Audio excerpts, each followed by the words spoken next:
If you're shopping for a Honda crossover but you're thinking to yourself, I would really love something that was sleeker, sexier, faster, and handled better without losing any of the practicality that I expect, then you want to take a look at this. This is the all-new 2022 Honda Civic Hatchback. This is just $1,300 more expensive than a Honda HR-V with more power under the hood, better handling, better driving dynamics, and it's $3,000 less expensive than a Honda CR-V. Of course, design-wise, the Civic Hatch doesn't look much like a crossover, and this really doesn't look much like the average affordable hatchback either.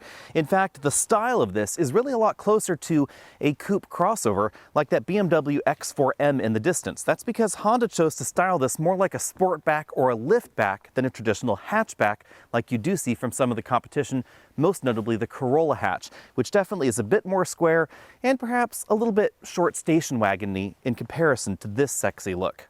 Also more attractive than average is the front-end design of the Civic, at least in my opinion.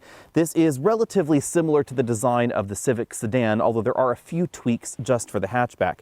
We have full LED headlights up here in a very distinctive style. LED fog lights are found only in the top-end trim, as are the parking sensors that this model has. Some folks out there have complained that this generation of Civic got perhaps a little bit too grown up. So I want to know what you think about that in the comment section. This is definitely less adventurous, I guess you might say, than the current generation Hyundai Elantra, but I think it comes across as more premium and a little bit more elegant than the current generation Corolla. With an overall length of 179 inches, this is about 5 inches shorter than the regular Civic sedan, and all that happens back there in the rear.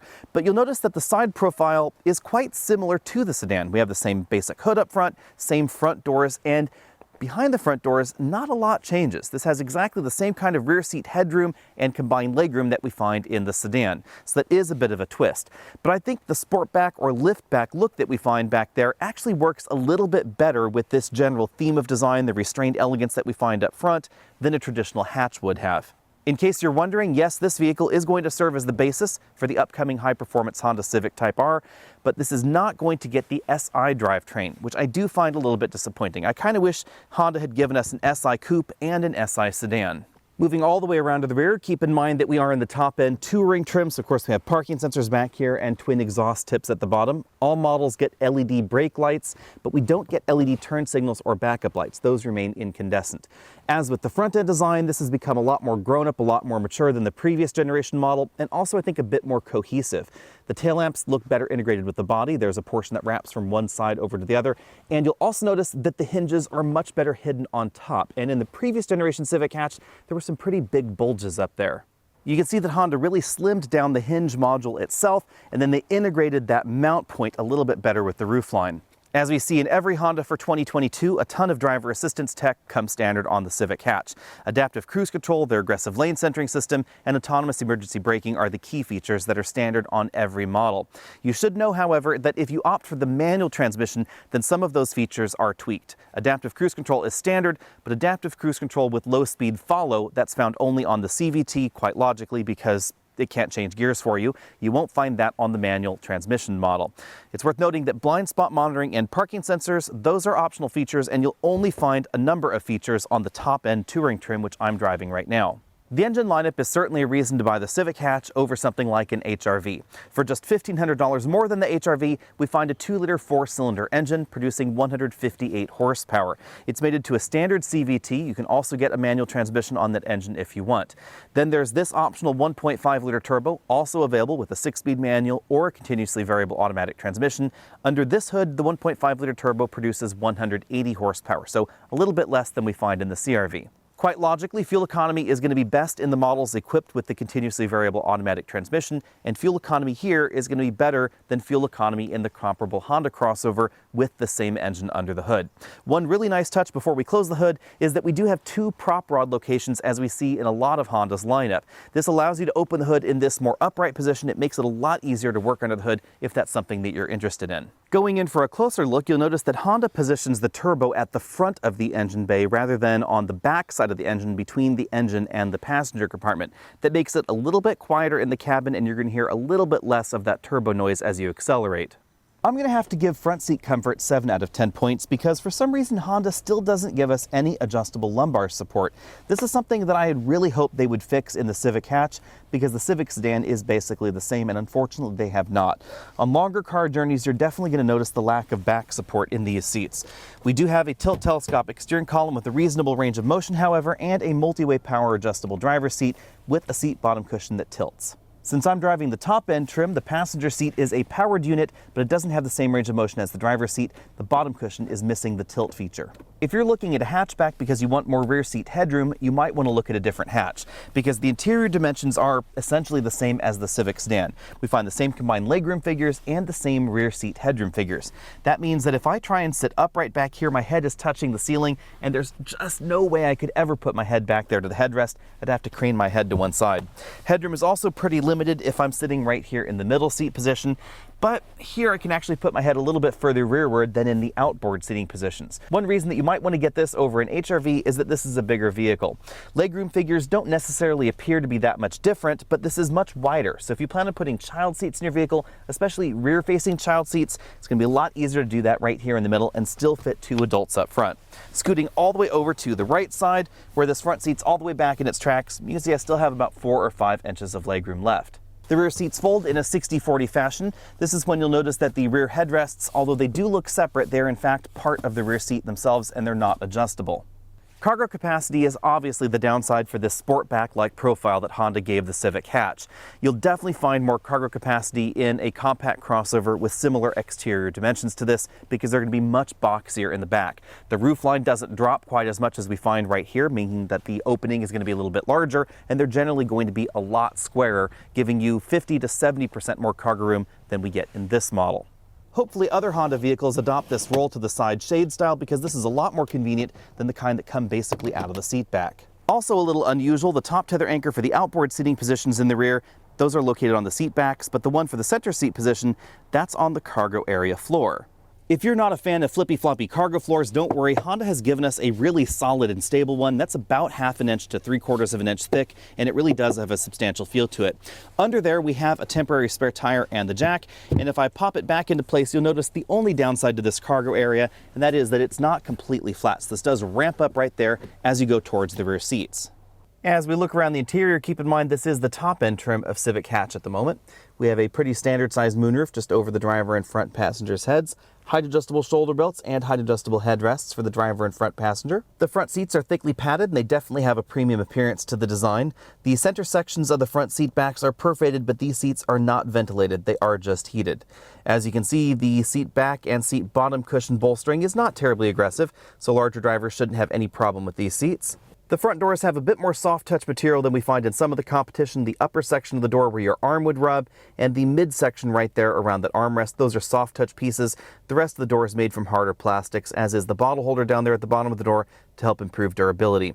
The dashboard is really where this generation of the Civic shines, because this design has a very elegant and I guess I'd say very Audi-like look to it. We have the strong horizontal bar that runs from one side of the cabin all the way across to the other. Going in for a close look at the honeycomb, you can see that this is not a diffuse air vent like we find in some modern vehicles, but it does really tie things together.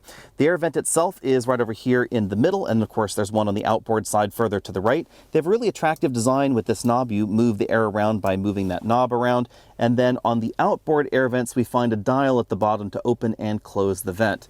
The upper portion of the dashboard is a soft touch injection molded piece, and then we find a large touchscreen infotainment system right here in the middle of everything. It's perched on the dashboard sort of like a tablet, and there is a center channel speaker behind it depending on the trim level that you get. The infotainment software supports wireless smartphone integration. Currently, I'm connected via a cable, however. There are some physical buttons over here on the side, a home button, a back button, track forward, backward, and a volume knob. This infotainment software is basically the same as the infotainment software that we find in the Accord and the Honda Odyssey. It does occasionally have some slow glitches to it, so it's not quite as smooth as the experience in modern Hyundai and Kia vehicles, but it is definitely better than the software that we found in the last generation Civic. It also has a really elegant look to it. Engine start-stop button right there, the controls for the dual-zone automatic climate control here, as well as the heated seat controls right there on each side. It is worth noting, however, no ventilated seats, as I said before, and that is if feature that we do find in some of the competition. Below that, we find 2 USB ports. One is a charge-only port, one interfaces with the system for CarPlay. We also have a Qi wireless charging mat, and my smartphone, although it doesn't quite fit in there with the cable connected, if the cable wasn't connected, it would fit just fine.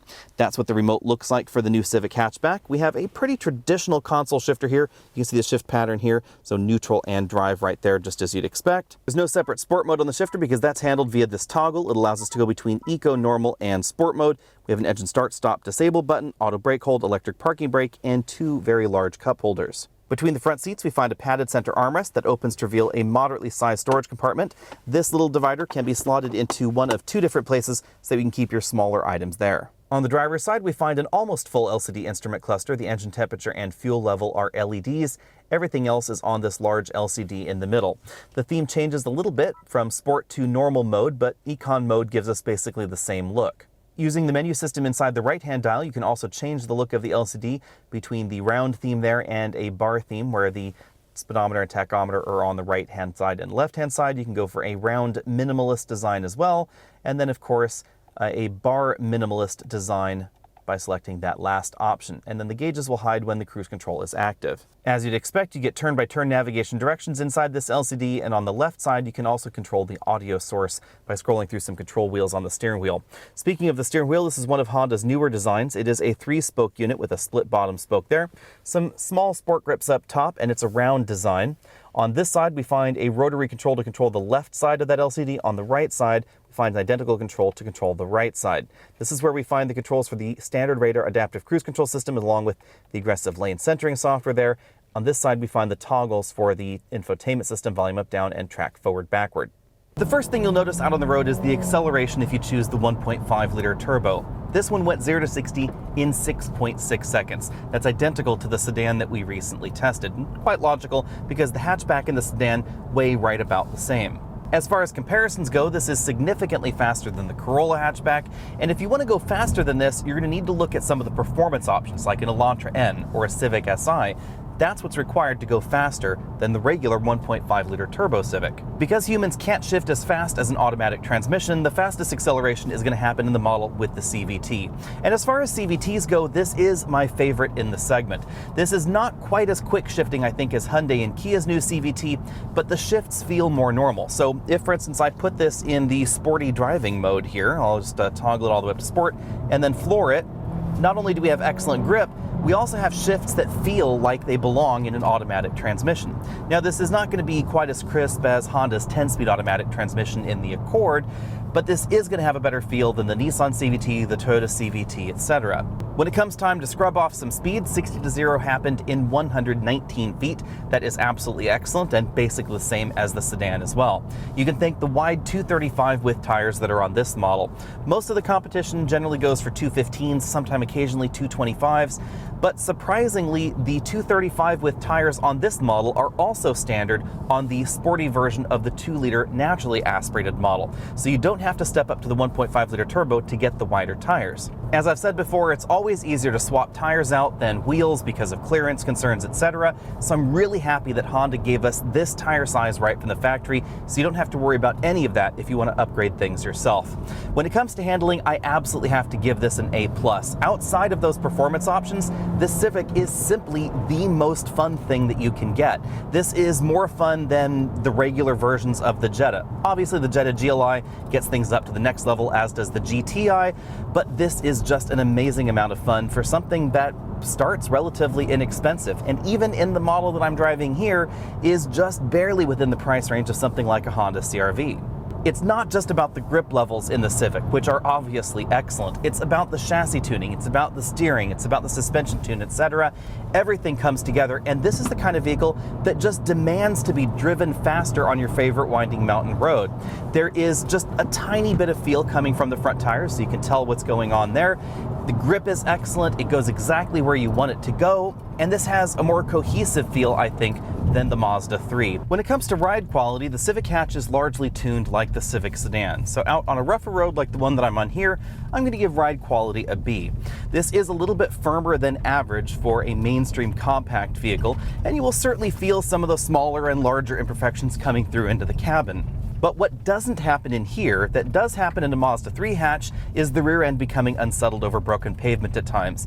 And that's because this does have a fully independent rear suspension, and that's not something that we find in the Mazda 3 in this generation, oddly enough. So even though this can start to shudder a little bit over washboard pavement, it always feels very in control. This is a ton of fun to drive, and it has a suspension tune that I think is just about perfect for its mission. It's simply that there are a few softer options out there. There are also a few quieter options out there. In my cabin noise testing at 50 miles an hour, I measured 73 decibels in here. That's likely because of that cargo area that's open to the passenger area. It means you're going to get a little bit more road noise rumble into the cabin. On the flip side, all of the fun in the Civic doesn't really come with a fuel economy penalty. Over a week of mixed driving, I've been averaging 34 mpg. That's better than the EPA estimate for this vehicle. The model that I'm driving right now is EPA rated for 33 mpg, and depending on the trim level you get, your EPA average should run from about 29 mpg combined up to about 35 mpg combined.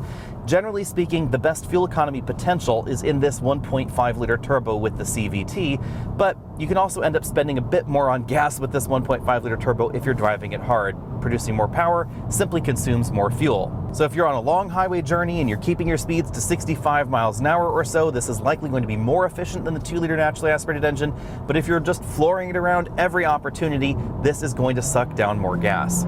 As far as driving dynamics goes, bottom lining the Civic hatch is honestly pretty easy. If you're looking for a practical, compact vehicle that has a big cargo area in the back and is an absolute blast to drive, this is pretty much one of the best things that you can get under $30,000. If you want to have more fun than this in something that's cargo practical, you're going to need to take a look at a performance version of this or of something like the Hyundai Kona, something like the Kona N, but those are going to cost more. If you're willing to give up the all-wheel drive system that is available on the HR-V or the Honda CR-V and you don't need quite as much cargo room in the back as the CR-V, I think you should just get the Civic. This is quite simply better.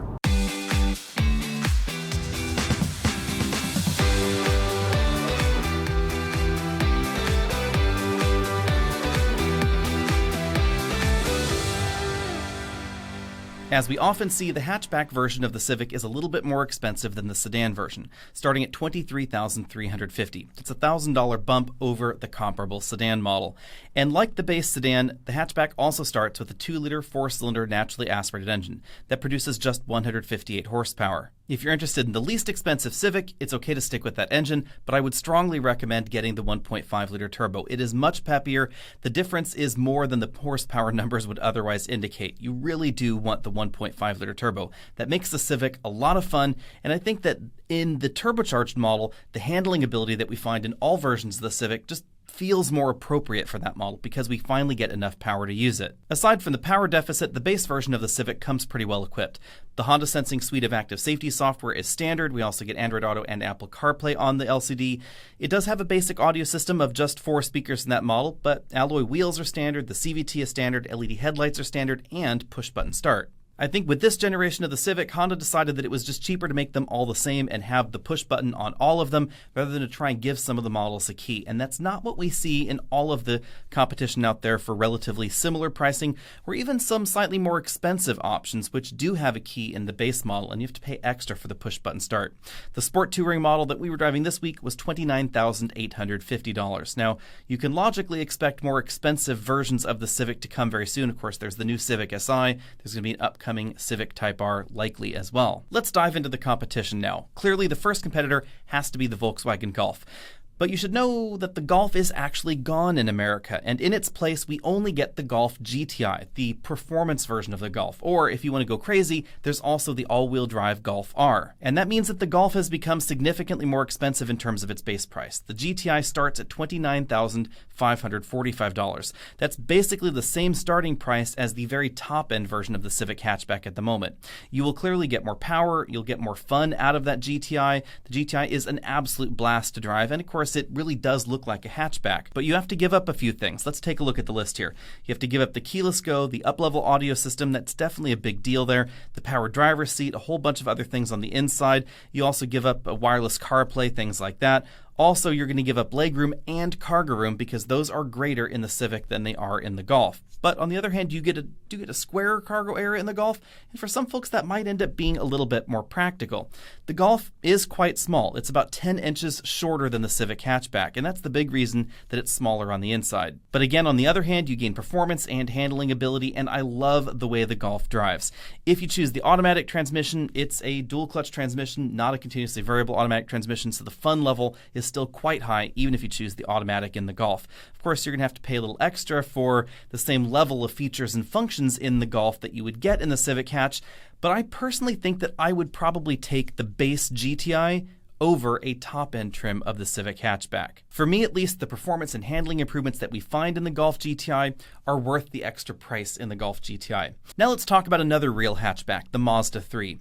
With the Mazda 3 and the upcoming Mazda products that we're going to see later this year and next year, it's obvious that Mazda is really trying to claw their way up market. You can get the Mazda 3 with all-wheel drive, you can get it with a 2.5-liter turbocharged engine, but the turbocharged engine in the Mazda 3 is not trying to be a Civic Si. It's not trying to be a Civic Type R either. It's trying to be a more powerful, more luxurious version of the Mazda 3. And that's important to keep in mind because it seems that Mazda's aspirations lately with their new products is to try and chase Acura, not necessarily chase Honda, and that's an interesting twist. I really like the interior and the exterior design of the Mazda 3. It looks elegant, it looks minimalist, but it also is quite comfortable inside.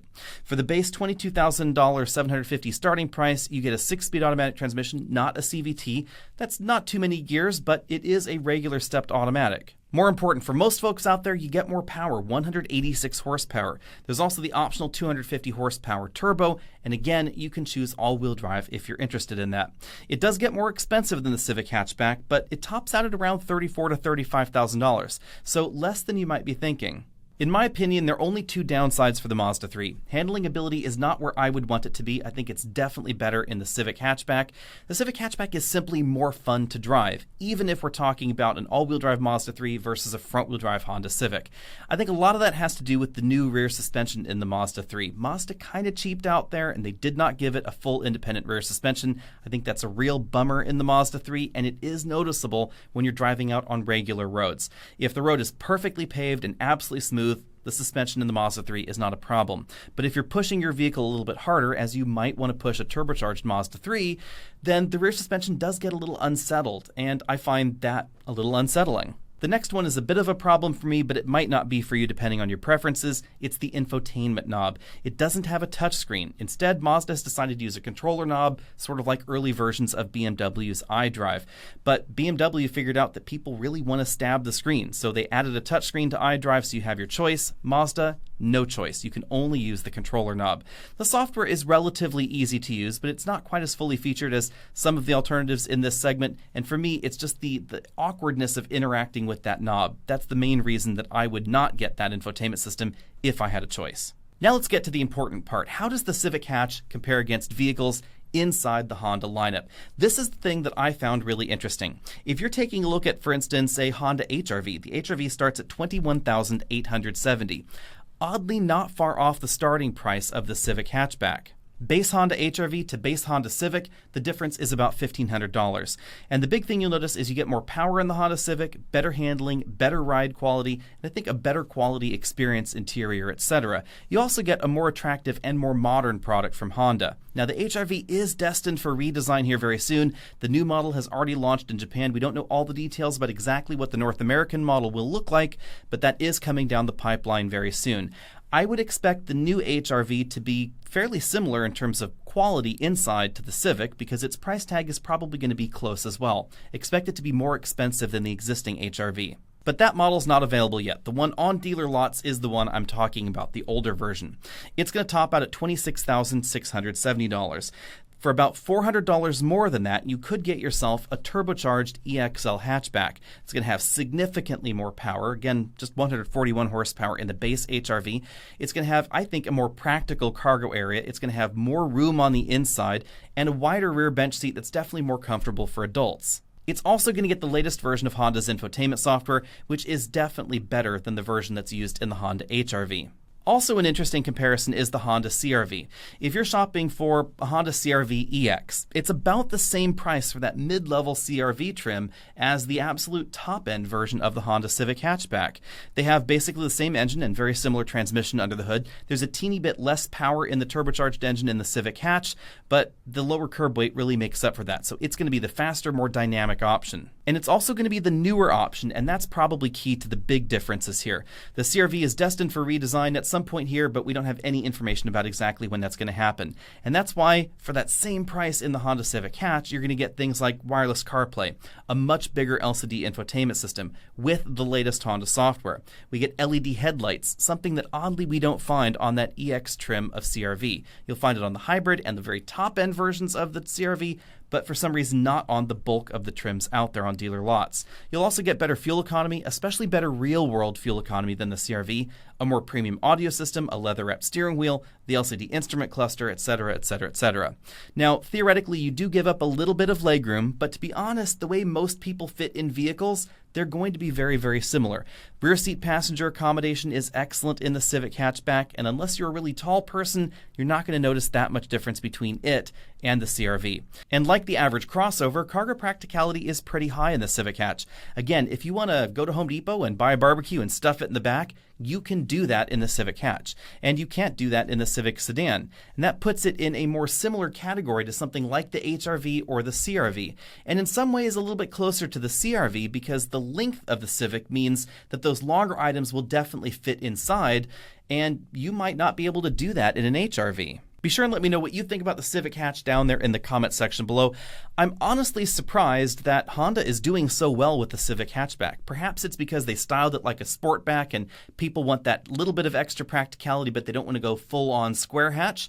Because other manufacturers have slowly discontinued their hatchbacks in this segment. We no longer have a Hyundai Elantra hatchback, for instance. The regular Volkswagen Golf hatch is now gone. It could be that some of those hatchback shoppers are now going to the Honda dealer, and that's why Honda hatchback sales are up.